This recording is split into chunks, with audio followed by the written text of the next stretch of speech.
उपस्थित सभी विद्वजनों को एक ऐसी पुस्तक से परिचित होने का यह अवसर है जिस पुस्तक से जुड़ने के बाद मैं स्वयं को सौभाग्यशाली पाता हूँ। मुझे याद है, मैं थोड़ी सी पृष्ठभूमि या भूमिका के संदर्भ में बात कर रहा हूँ। मुझे जहाँ तक ज्ञात है, आपने बताया कि यह पुस्तक 38 वर्ष पुरानी है। इसकी रचना प्रक्रिया उस दौर की है। मेरा इससे पहला साक्षात्कार 3 वर्ष पूर्व हुआ था, जब यह पांडुलिपि रूप में आशुतोष जी के पास थी। मैं संयोग से जेएनयू के ही किसी कार्यक्रम में आया हुआ था और आशुतोष जी क्योंकि मेरे मित्र हैं तो उनके साथ उनके आवास तक गया और वहाँ इसकी पांडुलिपि थी। तो उन्होंने बड़े उत्साहित भाव के साथ वह पांडुलिपि मुझे दिखाई और कहा कि यह इस दौर में इस तरह की किताब या पुस्तक आनी चाहिए या नहीं, आपको क्या लगता है? जिस तरह की खंडकाव्य महाकाव्य छोटे छोटे स्तरों पर लिखे जा रहे हैं, मेरे कई साथी मित्र छोटी छोटी रचना प्रक्रियाओं से जुड़े हुए हैं, जिसमें सुशांत शर्मा का नाम उल्लेखित करना चाहूँगा। उस क्रम में जब मैंने यह पुस्तक देखी, पुस्तक क्या पांडुलिपि देखी, और मैंने इसका मंगलाचरण देखा, तो अनायास मैं पढ़ इसे रहा था और गूंज मेरे दिमाग में वही रहा था कि वर्णा नाम अर्थ संघा नाम रसा नाम छंद साधु। आगे बढ़ता हूँ, मंगलाचरण के बाद से चौपाई से यह शुरू होता है। चौपाई और दोहा, यह जो छंद है, इसमें लिखने का साहस करना अपने आप में बहुत बड़ी बात है। वह भी अवधी भाषा, जिस भाषा में आपके पास गोस्वामी तुलसीदास और मलिक मोहम्मद जैसी जैसे उदाहरण हैं। अर्थात जैसे ही आप उस पर कुछ काम करेंगे, आपकी तुलना होगी, और तुलना किनसे होगी? उनसे जो उस क्षेत्र के महारथी हैं। इसके लिए कवि के रूप में आप प्रणम्य हैं, आपने इतना बड़ा साहस किया।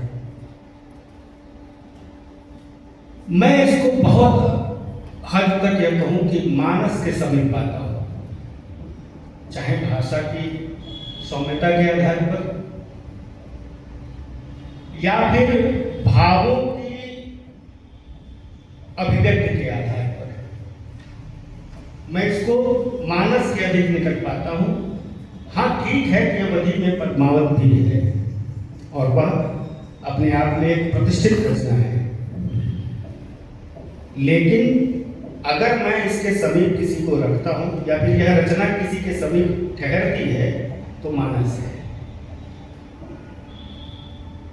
अब चूंकि पढ़ने के क्रम में विद्यार्थी होने के नाते मुझे इसके पहले दोहे पर थोड़ा सा आपत्ति नहीं कहूँगा, एक संशय है कि रचनाकार ने आखिर क्या सोच करके यह उपमा दी है। हरि अवतार सुजान बंतम तिन्हपद बार बहु जोपद भानु समान। पहले तो यह चमत्कृत करता है, यह उपमा आपको आश्चर्यचकित करती है, क्योंकि इससे पहले मैंने कहीं भी पद के लिए, चरणों के लिए भानु की उपमा नहीं देखी, उपमा पैरों के लिए नहीं देखी। तो मन में यह भाव आया कि आखिर रचना प्रक्रिया के दौरान जो कवि इतना गंभीर होकर के और इतने भावना के साथ यह रचना प्रक्रिया में जुड़ा हुआ है, वह ऐसा क्यों लिखा होगा? तो मैं चाहूंगा कि बाद में आप इसका उत्तर दें। दूसरा क्या है कि मुझे इसमें जो छप्पे है छंदों में जो छंद है वह पढ़ने में बड़ा आनंद आता है, चाहे मैं मानस पढ़ रहा हूं या यह रचना, वह मैं पढ़ना चाहूंगा यदि मंच की अनुमति हो। कि विधि सृष्टि अवगुण गुण सकल गम निगमय सगावहि, सुख क्लेश बल सुकृत साधु सुसाधु भट उपजावहि, दिन राति जाति कुजाति पन्न गण कुल दानव नीचहु, नर कृषक बलिक भिखारी माया ब्रह्म जीव अवनीसहु, मरु मारवा मग सुर सरी कृत नासिनी जगदीशहु, जगमूरि अमिय समान बहुविध बच्छनागामी चहु, अनुराग ज्ञान विराग नर्क अपवर्ग स्वर्ग सब रहे,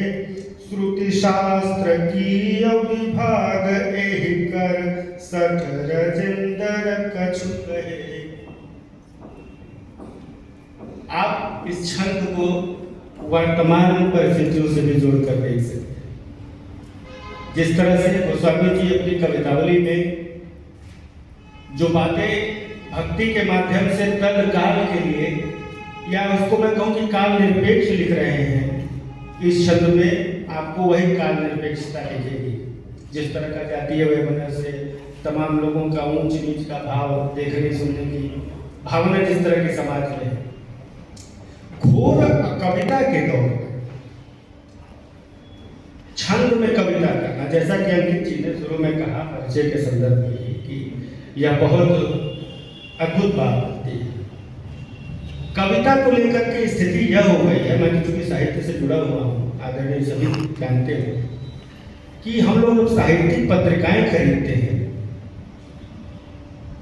तो एक समय था कि हम लोग ढूंढ करके कविता वाले हिस्से को पढ़ते थे। वह ललक क्यों रहती थी कि भावना मन में शुरू से थी कि कविता लिखना एक बड़ी बात है। जैसा कि आदरणीय कवि ने कहा है कि मनुष्य होना बड़ी बात है, और उससे बड़ी बात है शिक्षित होना, और सबसे बड़ी बात है कवि होना। कवि यानी कि रचयिता। हमारे वहां ब्रह्मा भी कवि है, तो कवि होने का भाव जिसके मन में था, तो संस्कार के तहत हम लोग पत्रिकाओं से कविताएं ढूंढ कर पढ़ते थे। और हमारे ही जीवन में कुल 10 से 15 वर्षों की अवधि में यह परिवर्तन आया कि हम लोग पत्रिकाओं में कविता वाले सेक्शन को ऐसे ही मुड़ा पलट देते हैं। आजकल उन कविताओं को नहीं कोई पढ़ता, क्योंकि कविता नहीं रही, वो नीरस गद्य हो गया है। हो ठीक है कि कुछ कविताएं छंद मुक्त होकर के अपने भावों को व्यक्त करती थी, पर अब ऐसा देखने को नहीं मिलता। कुछ अगर हम लोग पढ़ते भी हैं तो इसी भाव से कि परिचित कवि हैं, उनको देखा सुना जाना है, उनकी रचना है तो चलो पढ़ लेते हैं, या फिर बहुत गिने चुने लोग हैं जो अच्छा लिख रहे हैं और पढ़ने को कभी मिल जाए। और इस पुस्तक पर बात करते हुए एक बात जो मेरी समझ में आई, मैं नहीं जानता कि इसको लेकर के धर्म के लोग या धर्माचार्य प्रकार के लोग क्या सोचेंगे, क्या कहेंगे, क्योंकि गोस्वामी जी को लेकर के भी पहले बहुत अच्छा नहीं कहा है। लेकिन मैं यह मानता हूं कि अवधी भाषियों या हिंदी भाषियों के लिए ये श्रीमद् भागवत से कम नहीं है।